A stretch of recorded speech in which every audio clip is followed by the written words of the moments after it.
What's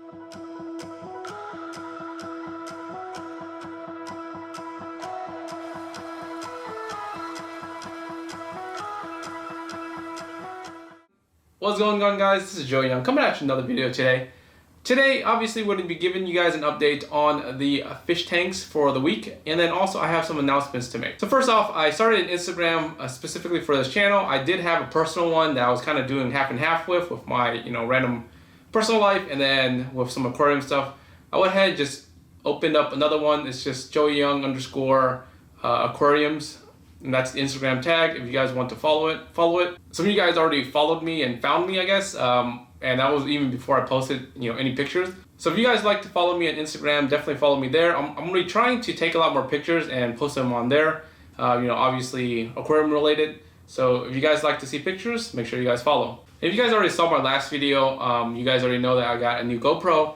I'm really a big fan of the GoPros. I had the Hero 5, and now this is the Hero 6 that just came out. The really cool thing about this, and I'm really excited for, is the 4K in 60 frames per second. Now the slow-mo on there isn't really slow-mo probably until you get to at least 120 frames, and that's really where you can actually see the benefits of slow-mo. But it's still pretty cool that you can actually slow down some scenes, so that in 4K at least you can see it in a little bit of slow-mo.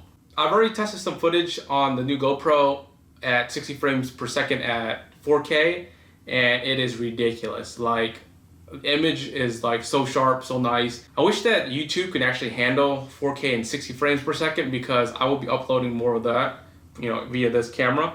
But currently, YouTube can't, so it does 4K and 30 frames per second only. So a lot of the benefits you will see from this, you guys won't actually see. So that's why I'm probably going to only try to do maybe just slow-mo here and there once in a while and clips. I'm probably gonna wait until YouTube actually catches up and actually can do it in 60 frames. And then, this would be sick. The cool thing that I also haven't tried out is the other slow-mo at 180p. It does it in 240 frames. So slow-mo is really, truly slow-mo. And I'll probably make some cool video out of it, just, some random stuff to just test, and then, you guys will get a chance to see it. And then the last announcement I want to make before we go into the update is the 5K sub contest. Thank you guys for, all the people that have entered so far. I'm planning to do the drawing sometime next week, so when I make the next video, I'll probably do a quick announcement in the beginning of who won. So make sure you guys enter this week and next week before the actual update of my videos. I normally do videos either on Friday or Saturday, depending on the days that I have available, and sometimes Sunday. So basically, get it before Friday of next week if you want to enter and win a chance for Dragonstones or an ADA diffuser. You and me are bored of regularities, living all the dreams, playing all the games, and getting high on love. Alright, so let's jump into this week's update.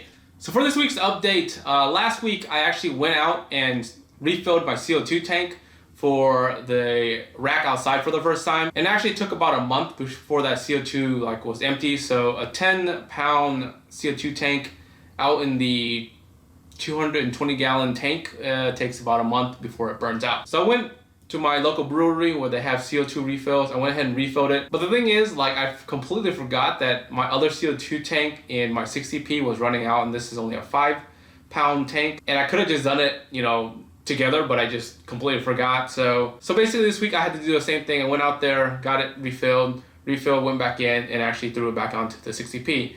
The only thing was the 60p had to run without CO2 for about maybe 3 days, and those aerial plants on there really are CO2 driven, and I already noticed a lot of meltage on the, ends of the plant. And then some of the plants in there were kind of almost melting back because there wasn't any CO2 in the tank, which is really crazy because it was only 3 days without CO2. But anyways, I went out, got CO2, hooked it back up, and everything is good to go now. First up is the swordtail fry. So these swordtail fries are actually growing pretty fast, and I have so many of these fries because literally every week or 2 weeks, there's just new fry everywhere. As you can see here, the mix of koi swordtails are just really tremendous. It ranges from anywhere from black, orange, and white to just orange and white. And then some of them are just really just straight up pale where they're just white. So a lot of unique different combinations. Then moving on to my 60p tank. Originally this is a shrimp tank and all the shrimp pretty much died. I had a bunch of like different fishes in here and there, and I basically converted it to a quarantine tank with some of the new fish that I'm getting in and just kind of putting them in there. So right now it's housing 2 rainbows that I bought fairly newer and a bunch of autos. So the autos are going to go into my 54 gallons with my Ultim Angels. I really want to fill that tank up with something else, and since I already have like 2 or 3 autos in that tank already, I want to add a little bit more in there so they can actually control the algae and just to fill in that tank. So I have a little bit of good news with the discus. So I made a video in terms of how I created like a plastic mesh to cover your cones if you have discus eggs or any eggs that you want to kind of protect from the parents from eating. Now I pulled the mesh back so that the actual parents can actually see them, and actually they can try to swim towards the parent. And this could be a little risky because, you know, these guys are already eating their eggs and already eating their fries from the past. And, you know, what's going to stop them from eating it anyway? So I was like, I should have kept it in there longer so that the fry can actually grow to get the free swimmer and then eventually attach onto the parents. This time around when they laid the eggs, it was very small. It was maybe like 10 or 20 eggs, not a lot. And from that batch, not many wigglers survived. And it looks like I may have like a couple of them, maybe like 5 of them or so that are kind of just clinging onto the actual cones. So right now I'm just really hoping that the parents don't eat them and just let the fry kind of free swim and just attach to them. That's really what I'm just hoping for right now, is just like the bare minimum of them like just not eating them at all. So I'm crossing my fingers. I hope something works out here so that I actually try to grow some of these guys out in this tank. That would be pretty cool. And in last week's video, I showed my Ultim Angelfish tank, and I was actually just doing a bare clean in terms of just scraping off the front glass and leaving the kind of like the side and back panel dirty with some algae. And a couple of you guys are just like, oh, my eyes, they burn, please scrape it and whatnot. So this week I went ahead and scraped the front and scraped the back for you guys. I didn't really scrape the sides because a lot of like equipment was in the way and I just didn't want to move stuff. So I went ahead and just cleaned the back for you guys so at least you guys can see the tank, you know, clearly. But again, this tank, you know, is still maturing, still growing in, and I can't wait to add the autos into this tank. I think, you know, they'll fill in really nicely because they'll kind of run around the rocks, run around the side of the tank. There'll be a really unique dynamics in this tank. Now, originally, I really wanted to add more Ultim Angels, but I really sat back and thought about it, and it wasn't really fair to the fish that are in there currently. Like right now, you know, the size of them, yes, I can probably fit a bunch more, but when they get to adult size, you know, it's going to be pretty big, they're going to have long fins, and they're probably going to consume most of that space anyways. And what I'm thinking is, like, as they get bigger, this tank may not even be tall enough because of the level of my scape for the actual angels. So we'll see what happens. And just some quick news on what's going on with the quarantine tanks outside, some of the rack stuff here and there. The rack system right now is up and running perfectly fine. The blue rack is still cycling. It's been like almost 2 months, which is crazy. The numbers are still crazy high, off the charts, you know, on nitrates, nitrites. Everything is just really super high right now. So I'm just still letting the tank do its thing.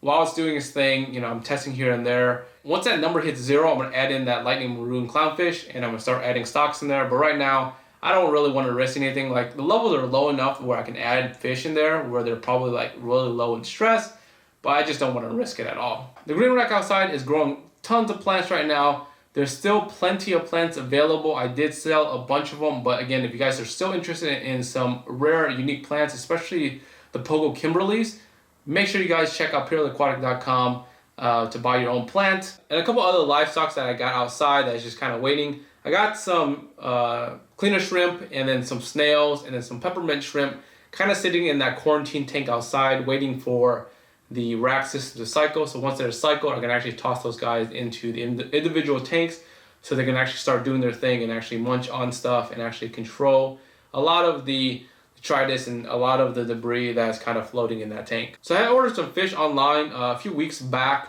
and then from that order, I got a random crawfish. So the crawfish is some cobalt hyper blue crawfish, and I didn't really know what to do with him. Like, I didn't have a specific spot to put him in because they can actually, you know, kill your little nanofish, because I have a lot of nanofish in my freshwater tank. So I went ahead and just threw them in a sump because there's a lot. I had 2 sumps that were empty. I threw them in a 33-gallon long zebra pleco tank in the sump down there. So he's just really chilling down there until I can figure out what I want to do with him. But right now, as you can see, he's just peeking his little head out, trying to figure out, you know, when I'm feeding him. I've been just feeding him kind of like an algae wafer every 3 or 4 days. And he's been, you know, doing pretty well and just kind of chilling down there. All right, guys, I hope you guys enjoyed this week's update. If you guys aren't subscribed yet, make sure you guys subscribe. And then make sure you guys hit that bell button for the notifications. And until next time, guys, peace. They can chase us down, but we will always win. Leading every dance, feeling every touch, and getting high in love. We're invincible.